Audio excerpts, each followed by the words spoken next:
it's a really hard one to preview, to be honest. We've already lost there in the Carabao Cup. Really hard place for Tottenham to go in general.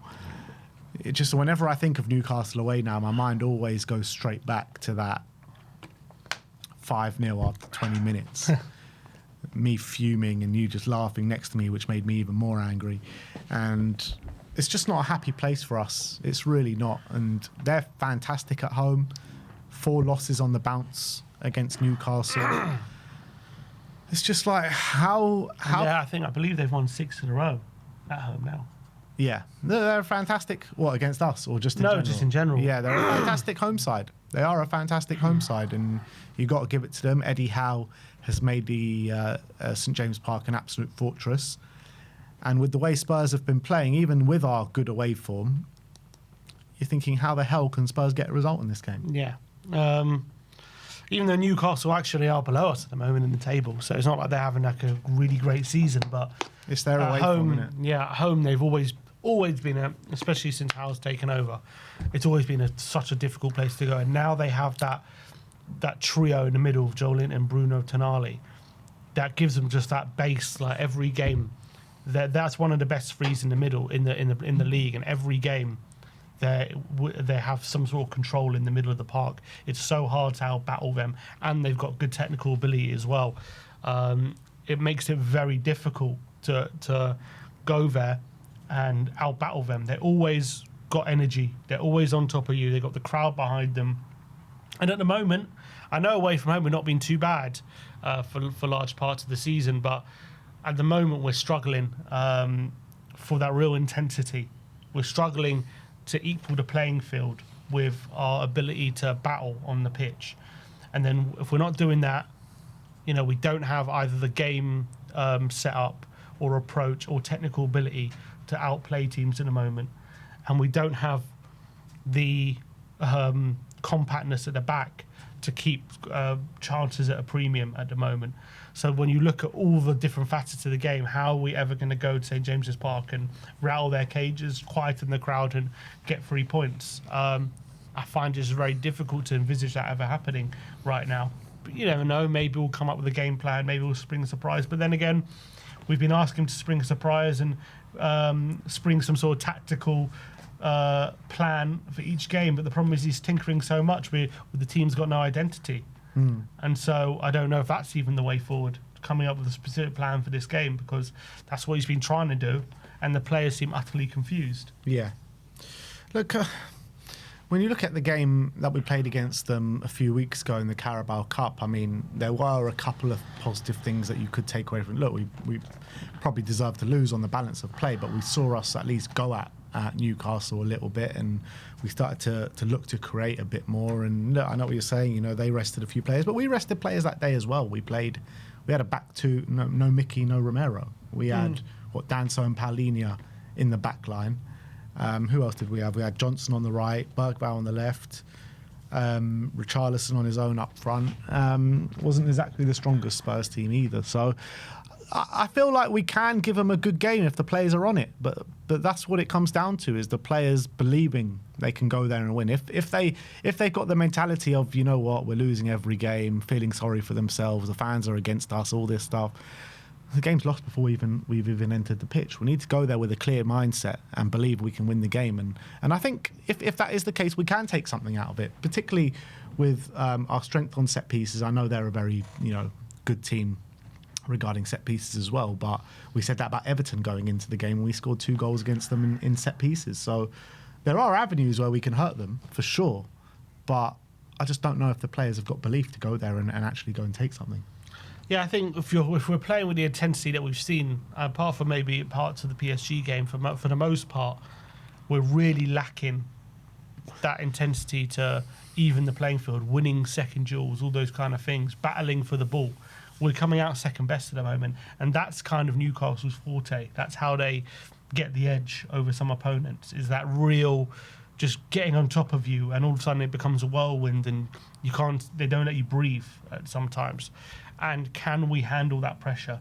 Can we handle, even though even good teams have gone, good Spurs teams have gone to St James's Park and completely folded against worse Newcastle teams because of that situation, because of those experiences. So it's tough to envisage this team that I've been seeing this season going there and putting in a performance that's going to go and take 3 points.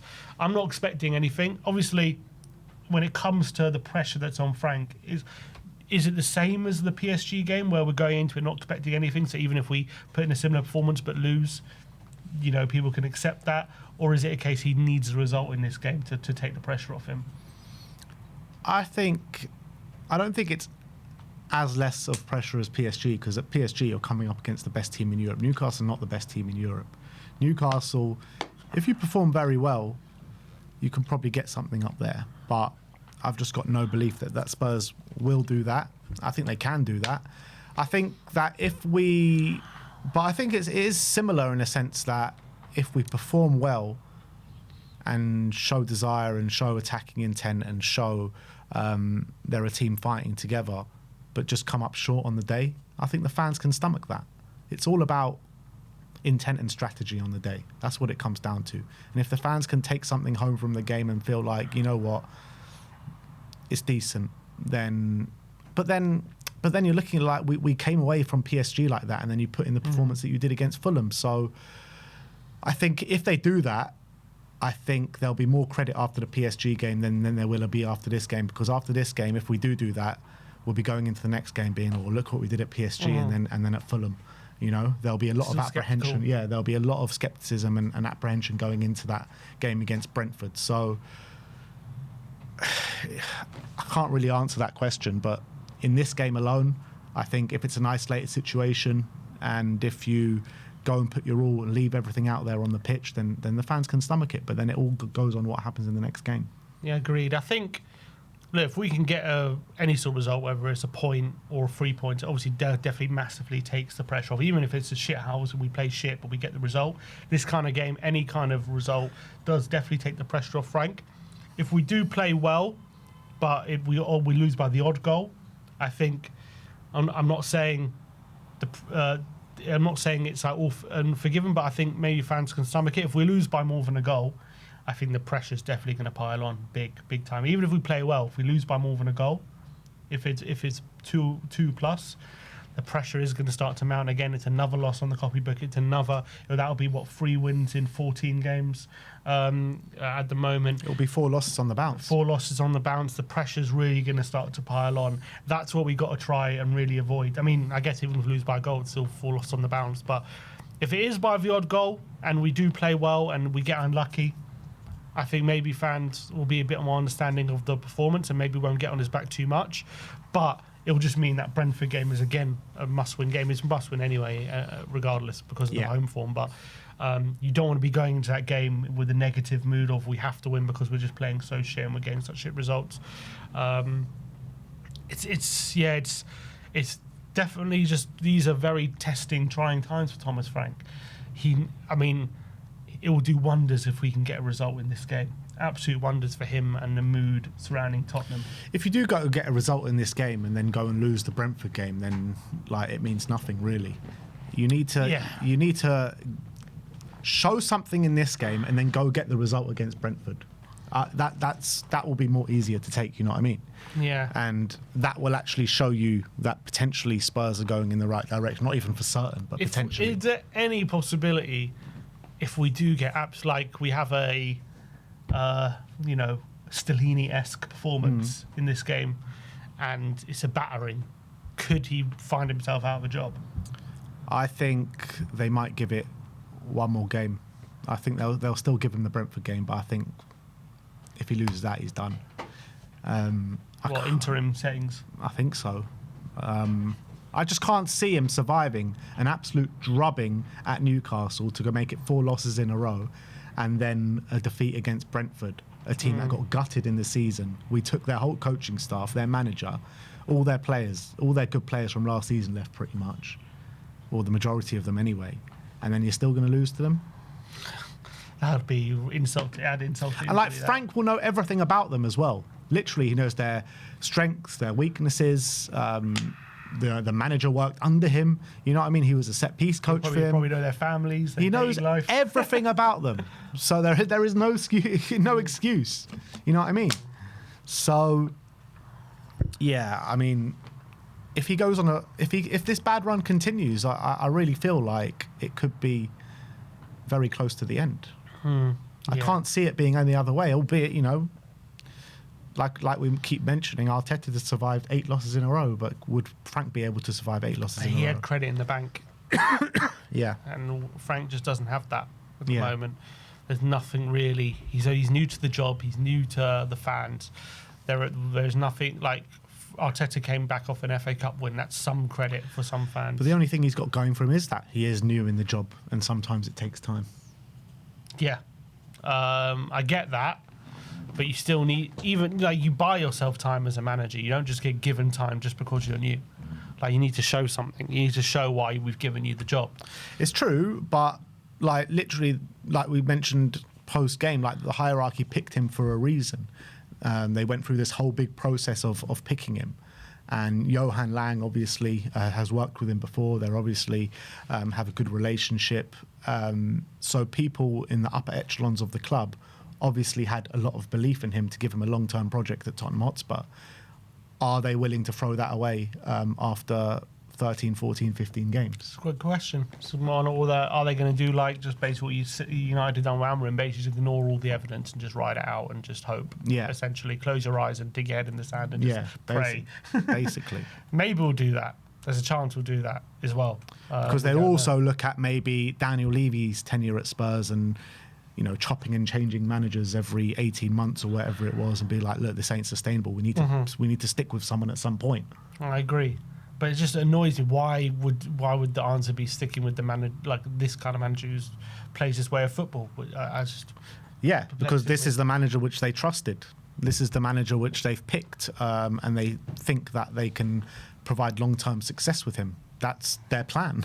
I know, but that just perplexes me. Why this manager, not any other manager? But anyway, again, it's not I think them. if Levy was at the club, I think he might have already been gone. There's a chance, sure. There's a sure. Well, if the thing is, obviously, we're not chanting Enoch or Levy out in the stands, are we, at the moment? If Levy was still here, those chants would be fully ringing around the stadium right now, wouldn't they? 100%. There'll be protests. Yeah. There'll be all that kind of stuff. And Enoch, you've got to say, when you think about it, very clever when it comes to that, because they've got rid of the ire of everyone, the man that everyone directed all the blame at. And now there isn't a peep about Enoch or all that kind of stuff because Levy, who's the figurehead and the face of Enoch, has gone. Whereas if he was still here, they would be protests, and there would be. And at the end of the day, if Levy was still here or not, what would actually have been changed? Nothing, because they made all the decisions while Levy was here. So nothing. But obviously he has gone. But in terms of what actually would be different if Levy was here or not, nothing would be different. Yeah, be interesting to know how much of an influence. I mean, I'm guessing a big influence that Levy had in hiring Frank. That's. I mean, he was there with Vinay sitting together talking about it, weren't they? But like, is this seen as a Levy appointment? It must be. I'm sure he clearly had some input. But like the rest of them, Vinay seen as a Levy appointment, Lange seen like a Levy appointment. Like the club is very much still Levy's club. You know what I mean? Yeah. But then, but I don't buy that though. I mean, I don't. It's reality. I understand that, but if the hierarchy didn't agree with all this stuff, then get rid of him before the summer and don't let him imprint all this stuff, and then say, "Oh, we're sacking him now," and all that stuff was all Levy. I don't buy that. That's not an excuse then. If you were going to get rid of him, or you had thoughts about getting rid of him, don't let him put all these things in place and make all these decisions, and then allow him to basically set up the future of this rebuild and this new look hierarchy, and then abdicate all responsibility just by sacking him after he's made all the decisions. That doesn't make sense to me. They sacked him right at the end of the transfer window, literally. After ended, after like a few days. A few days after the transfer window ended, like it just like nothing makes sense. You can't abdicate responsibility and then say, okay, we're going to sack him after the window, and all these decisions are now here. So if any of them doesn't work, that wasn't us. That was all Levy. No, you can't do that. No, not in my book. So when did the blame stop being Levy's then? I don't know if it stopped being Levy's necessarily, but the hierarchy got to take responsibility for it as well now. in my opinion, this new look hierarchy. I'm sure they've been a part of the process to putting all these things in place. I don't think they've had no say. I don't believe that. If we're going to buy that.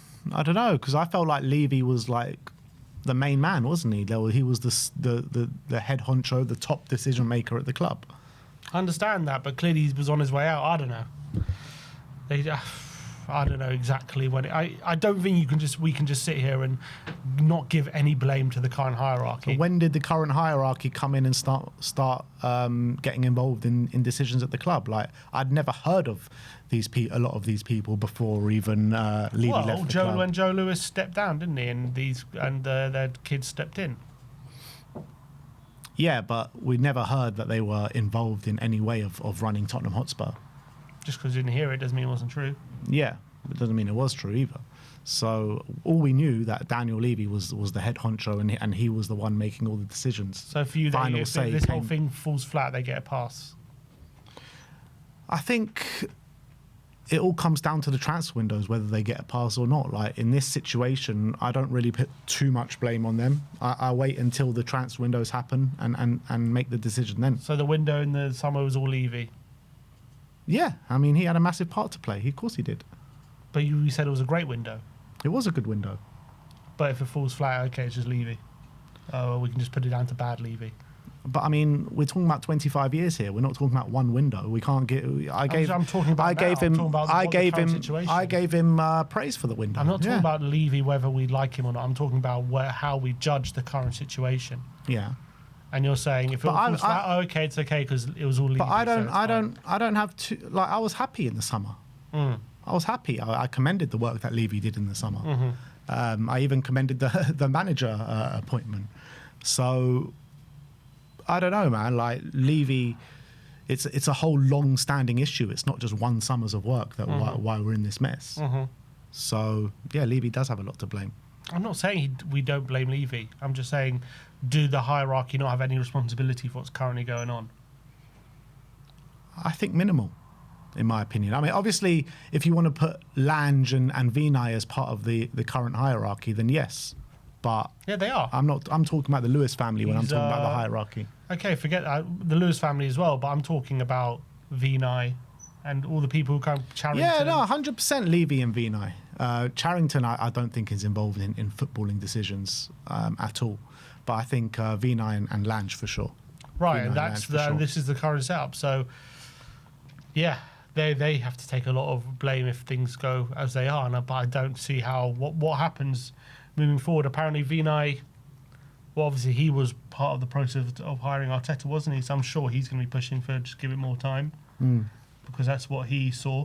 Or I get, yeah, it's going to be interesting. It's going to be interesting how it all plays out when it comes to that. But well, if we do win, if it comes to that, if it comes to sacking and all that kind of stuff, and Paratici, do we trust him with another managerial appointment? It's not a question of do we trust him. I think it's a case of we have to trust him because we got no other way. We got no other way to look. That's just the situation we're in. He ain't going anywhere. He's just been rehired. I know. I think he should stay away from all the manager appointments. Though. Who do you want doing the manager search then? Because Johan Lang was instrumental in hiring Frank as well. So who do you want heading up the manager search? Sack him. Sack Lange. Sack Lange. And get someone else in. I don't think that's happening. It might happen at some point, but I don't think in the near future. Just do some proper research about how managers play football and what if you want that to be implemented at Tottenham. Like I'm not saying it's easy, but you can't keep getting it wrong. That's a problem. But if we do win, where does that leave us? We could go as high as 7th. Yeah, we could do. And if we lose, we could go as low as 15th. Really? Wow. We're only 1 point from 15th, aren't we? Already would be 13th because Newcastle below us. Everton are playing who? Everton are playing Bournemouth away, so unlikely to win. But if they do get a draw out of that, we fall below them. And then Fulham are playing City, so unlikely to win, I guess. So I guess if we lose, we'll probably be around 13th or 14th. If we lose, though, and Forest and West Ham win. Oh, God. Forest playing Wolves, likely. and West Ham are playing. United. Not unlikely. You never know. All of a sudden, we could be 17th by the next couple of weeks. Yeah, because like I said before, 17th. You know what I mean? And what happens if Leeds start picking up a bit of form as well? Yeah. Don't even. The doomsday scenarios. We love a good doomsday scenario. Yeah. I guess Leeds have got Chelsea and Liverpool next 2 games, so I think we're pretty safe on that. But if Wolves get a result, an Arsenal win and we lose, we're closer to Wolves than we are to Arsenal. Fantastic stuff. And I've predicted Wolves to win as well. So, score prediction? Yeah. 3-1 to Newcastle. Yeah, that's what I predicted in Predict the Prem as well. I would love to sit here and be buzzing. You know what? It's when and you give up all hope with Tottenham. That's when they can surprise you. Yeah, unfortunately, we've said that too many times this season, and we've lost the game. And they haven't surprised us. Yeah. So, yeah, I'm also going to go for 3-1. But, yeah, sorry that we can't be more upbeat, energetic, and positive about this one. But I just can't see a way that Spurs win this game. But I guarantee you, come 8 o'clock tomorrow, you'll just have a funny feeling. I just got a funny feeling. I think all the funny feelings have worn out. No more funny feelings. You never know. The funny bone. You haven't hit the funny bone. No. KPV says, sorry, lads, 6-1 to Newcastle. Sorry, lads. If KPV is saying 6-1 Newcastle, you know you got a problem. Yeah. Happy birthday, Sim. Happy birthday, Sim. Thanks. I mean, it's not a birthday, but I'll take it. Yeah. But look, that's it. That's it, people. We'll see you all tomorrow. Watch along. Me and Sim are on the watch along. So tune in, 8 o'clock. Am I going to be bursting out laughing come 20 minutes in? We'll see. Let's hope not. Let's hope not. Don't think I'll be laughing if I go down on this occasion. Why not? Because that one, we were just so shit. It was funny. This one, not so shit. Now, yeah, but it's not funny that we're shit now. All right, so let us know your score predictions in the comment section below. We'll see you tomorrow. Like, subscribe, and comment. And as always, come on, you Spurs.